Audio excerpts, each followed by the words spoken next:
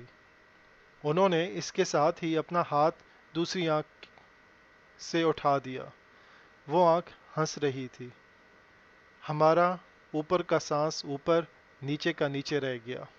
یہ تھے دلیپ کمار، دنیا کے one and only Dilip Kumar. Dilip صاحب دنیا کے ان چند لوگوں میں شامل تھے جن کے جانے کے بعد خلا بھی خود کو خالی محسوس کر رہا ہے، اور یہ ہمیشہ کرتا رہے گا۔